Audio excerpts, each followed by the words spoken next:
it's Jennifer Nicole here. Today I wanted to review a foundation that I've actually had for about 3 months. I've been meaning to review it. This is the Ordinary Coverage Foundation. So it's their matte foundation that's more of a higher coverage. They have a more like light coverage foundation as well. So if you want to see how I apply it, my thoughts on it, how it wears, all those things, and just keep watching. Okay, so first I'm just going to clip my hair back and then I'm going to apply some moisturizer. And this is the Jason's Smooth 84% Aloe Vera Gel. I know that my skin loves aloe vera, and anytime I use any type of product with coconut in it, my skin breaks out. So I really enjoyed this one. Then I'm applying this Master Prime Blur and Smooth Primer, and I'm just going to focus that in the middle of my face, like wherever I have the most amount of texture. So I'm just pressing that in lightly, and then I'll just kind of rub it in. Oh, I meant to use this primer, the High Spreadability Primer.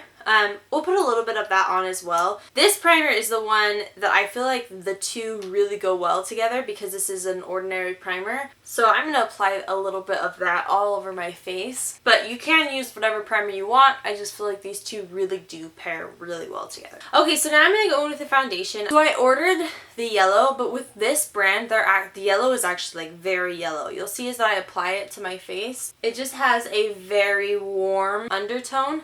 So I think in this line, I actually should have done a neutral. So the color is a little bit off. So I'm just going to apply this with the Beauty Blender. I have used a brush and I really just don't really like the way the brush looks. And then as you can see, I still have a lot of acne poking through here. So I'm just going to add a little bit more in those areas. Now this does dry down, but it really doesn't dry down too fast, so you definitely have time to work with it. Now on this side, I'm just going to use the Real Techniques brush. Now I do know just from playing around with the foundation, I definitely prefer the sponge to the brush. I don't know, it just settles into my skin a lot better, and in my opinion just looks a lot better. So again, I have a lot of acne coming through on this side, so I'm just going to build that area up real quick. Okay, so now I'm going to hop into concealer. I'm going to take a mix of the Wet n Wild concealer in the shade Light Ivory and a little bit of the LA Girl concealer in the shade Natural.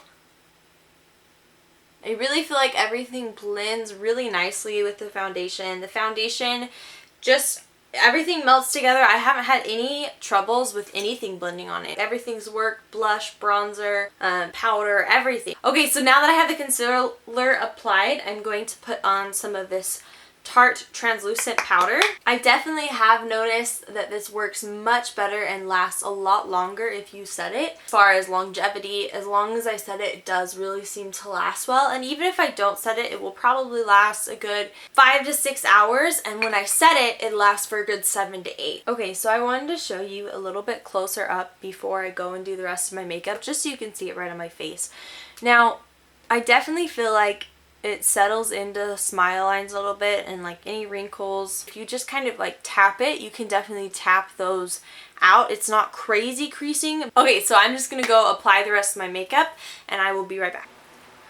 Okay, so I didn't do much in regards to the rest of my makeup. I mean, it's the evening, I'm just gonna get ready for bed soon and didn't really want to do a full face of makeup. So anyways, back to the foundation. So the foundation, I feel like it definitely settles into lines, not in a awful way, not in a way that you're going to really see from a distance, but definitely if you're looking in the mirror and you're looking at yourself, it's going to be something you're going to notice. For the price point, I think it's fantastic. I mean, I do have some complaints. I definitely feel like it can break apart towards the end. It doesn't wear off in a super gentle, beautiful way, but for a good 7 to 8 hours, it looks really nice. It's $7. It's a really good price, and I think overall, I mean, it's a pretty awesome product and worth the money. Now for me, my biggest thing that I like about it is it hasn't broken out my face.